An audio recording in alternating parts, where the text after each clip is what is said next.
I had zero clues about this matter when I began my preparation. Your target should be the topics from where the questions were asked. There were a lot of students asking doubts about GTs, whether you got the answer right or wrong.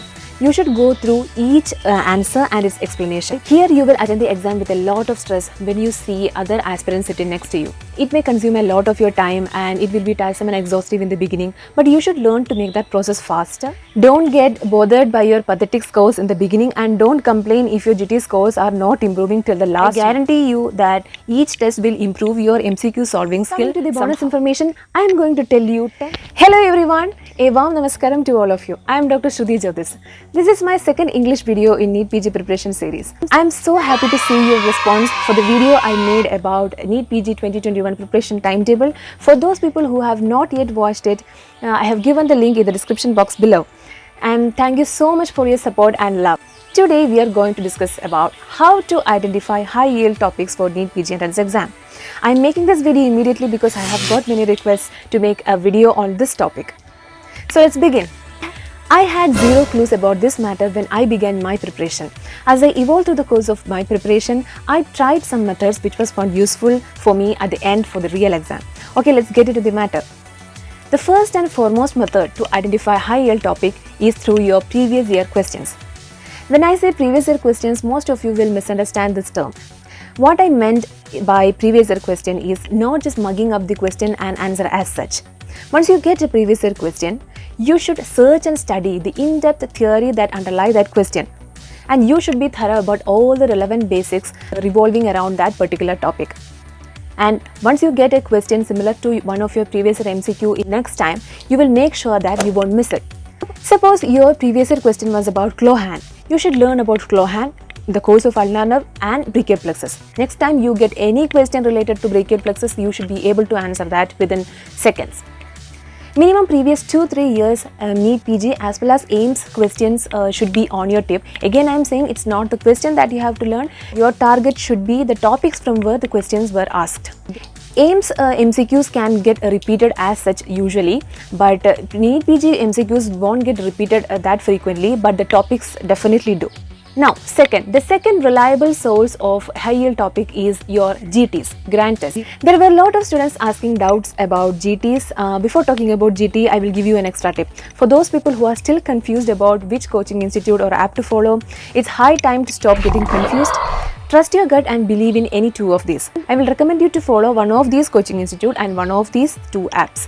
There should not be more than two sources. There may be extraordinarily bright students who can study anything and everything, but for an average student, go for two. One coaching institute and one app. That will be perfect for you guys.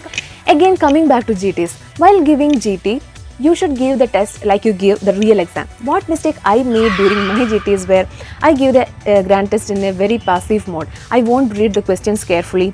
I make wild guesses and take long breaks in between the exam. Like do 75 questions in the morning, take a break, do remaining 50 questions in the evening, then sleep, do 25 questions next morning, and then leave the remaining questions unattended. Check my score and start learning the first 50 questions very sincerely and then leave that GT forever. So don't do that. GTs are not only a source of high yield topics, but more than that, GTs will make you ready for the real exam. You will not see the improvement instantly, but if you give GTs consistently, you will improve a lot even without your knowledge. Don't get bothered by your pathetic scores in the beginning and don't complain if your GT scores are not improving till the last month. I guarantee you that each test will improve your MCQ solving skill somehow. Now I am going through some of the common doubts aspirants have asked about GTs. How many GTs one should do before final exam? How to review GT? Should I take one day completely to do a GT? How to incorporate GTs in your timetable? And which GT series to follow? Firstly, I will answer you the last question, which GT series to follow. DAMS, Bhatia, Prepladder, Marrow, GTs all are equally good. Next question, how many GTs should I take before the final exam? I will suggest you to take minimum 5 to 10 GTs before your final exam from now onwards. I am counting from July. And it will be excellent if you are able to do 2 GTs a month, one from your coaching institute and one from your app. That makes your total 12 GTs.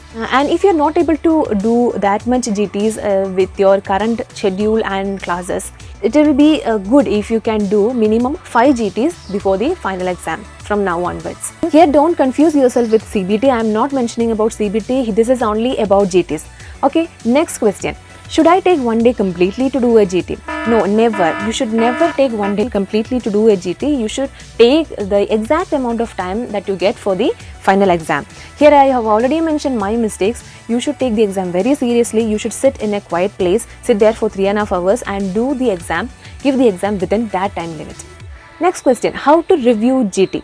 This is very, very important because reviewing GT can be very, very time consuming for you. Whether you got the answer right or wrong, you should go through each answer and its explanation. It may consume a lot of your time and it will be tiresome and exhaustive in the beginning, but you should learn to make that process faster. You should not be taking more than 4 to 5 hours for reviewing. And keep in mind that you should not be spending these 4 to 5 hours in a stretch. You should split this time and you can review while you take a break from your regular schedule. Now about video interpretation can be more time consuming. I am not saying they are not helpful. I have tried it, videos are really helpful, but in this scenario you don't have that much time with you. Just reading the explanation itself can do well for you. Incorporating GTs into your regular timetable is very difficult, but I will guide you how to do it in another video on how to split time in a day effectively during your preparation. The third method I followed to identify high-yield topics was to carefully follow coaching classes and mark the topics the faculty tell you is important. Now this may seem very vague. Yes, it is vague. It depends on your skill and observations too. I will give you an example. In medicine CVS class of DAMS, sir will tell you the LMR topics, last moment revision topics, and in ortho classes, Tushar sir will clearly mention you important topics, and in general surgery classes, you will get a clear idea on what to focus at last. Always keep an eye on what your faculty tell you twice because they are repeating it because they want you to learn it for sure. The fourth method to identify high-yield topics, CBT. Never miss a CBT. CBTs are the golden opportunity for you to experience the atmosphere similar to your final exam. Here you will attend the exam with a lot of stress when you see other aspirants sitting next to you. Again, CBTs are equally helpful like GTs, but I will say more helpful than GTs because it simulates real exam hall situation. Extra point. Some students may skip CBT saying that they are not prepared well to attend it due to fear of failure. Never do that mistake. And never judge yourself with your CBT rank. If I had done that, I would have never achieved what I have got today. My CBT ranks were about 10,000 in both the CBTs I gave. Still, I didn't lose hope. I kept faith in myself and tried hard till final exam. Fifth source to identify high-yield topics is your DVT, DAMS Visual Treat. All the topics covered under DVT are important. Try to include your DVT notes when you revise one subject. So these are the 5 methods that I have followed to find out high-yield topics. For those people who have watched my video till now, I have some bonus information for you. Before that, 80% of the people who are watching my videos are not subscribed to my channel. Come on guys, I love to help you by all means and I need a little encouragement from your side as well. So show your love and support by pressing that subscribe button here. Press the bell icon too for you so that when I upload a video, you will get the notification immediately. Coming to the bonus information, I am going to tell you 10 must-know topics that you should learn if you are planning to attend NEET PG entrance exam. Do not enter the examination hall without learning at least these topics. 1. ECG. You should be able to identify common abnormalities and patterns. 2. ABG. ABGs are becoming a must-know topic now. You will see minimum 2 questions in each paper. 3. Special appearances and named appearances of bacteria, virus, fungus, named or special diseases caused by these organisms, and named or special lab test and culture media.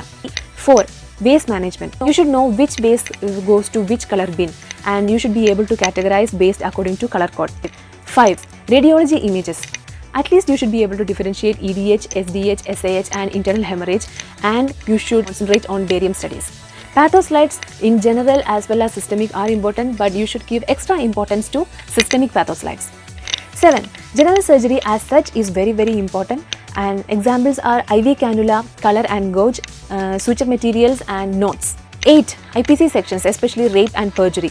9. Ophthalm, ENT, ortho. Instruments are must know. 10. Psychiatry and dermatology, DAMS, notes are fabulous. You will gain 20 correct answers by saving a lot of your time if you are thorough with these notes. So these are the 10 must know topics. I know this is a very short list and I have not mentioned some subjects like gynae and medicine in detail, but I am sure that this will help you. I hope this video is really helpful to you. You should comment your queries in the comment section below. I will see you in next episode with another topic. Till then, take care and stay tuned. It's me, Dr. Shruti Jyoti, signing off, and goodbye.